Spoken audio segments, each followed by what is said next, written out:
Ladies and gentlemen, welcome back to the Indie Zone. My name is Kathy. The case summary page in Idaho versus Kohberger reveals that it was updated with several items on January 15th, 2025. Meantime, a couple of PDF documents that were filed prior to the 15th still have not been published on the docket, and the PDF icon tells us that these are public documents.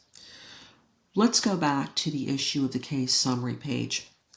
First and foremost, what is a case summary page? This is maintained by the clerk of court, now of Ada County. It was previously maintained by the clerk in Latah County to update the file in chronological order of major developments, of motions, of responses, of orders that have been filed in the case, of hearings that have been noticed and have occurred, and so forth.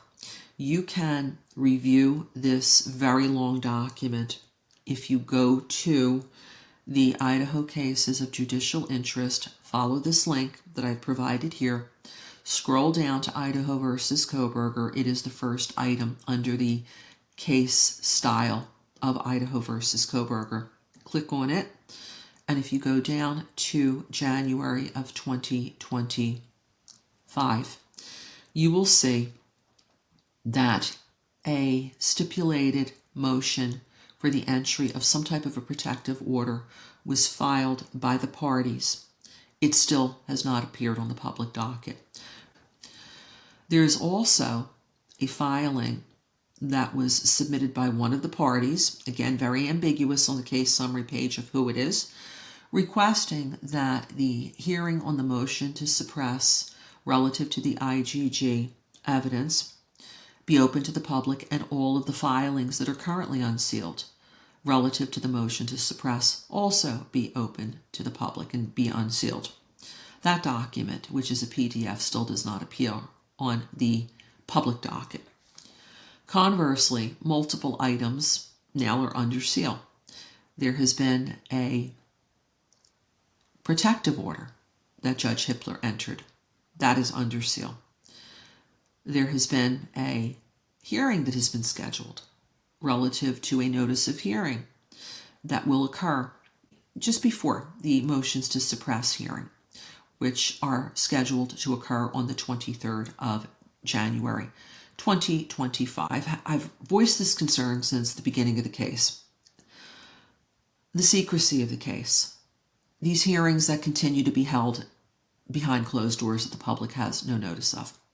The mountain of evidence that has been requested and responded to by the defense to the state. All of the exhibits that tell us what the defense has been asking for in discovery since January of 2023 describe an exhibit where what they're asking for is located. That exhibit, and each exhibit for every single supplemental discovery request is under seal, just like the responses from the state under seal.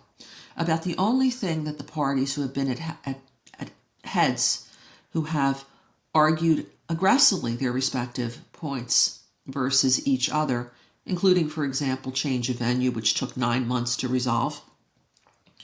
About the only thing that they seem to be on the same side on is that this case should remain secret. The parties came together and asked for the non-dissemination order in January of 2023. We continue to remain in the dark, and we don't know yet what this hearing notice is. It will hit the docket at some point. It's a PDF, but there was a situation not long ago where the defense filed a notice of hearing calling up motions, plural, that was not in that hearing notice, and stating that there might be live testimony at the hearing over what motions. We don't know, because it wasn't stated in the notice of hearing. That hearing happened, and the minutes are under seal. So it just, as a citizen of the United States, as a podcaster, I'm simply perplexed by the level of secrecy that continues to shroud this. What I argue is possibly the biggest case right now in the United States, and the public continues to remain in the dark about so many of these issues. That's my opinion that I give under the First Amendment. I would love to hear yours. If you have any comments, any thoughts, please leave them here. Greatly appreciate all. Thank you for joining us here today.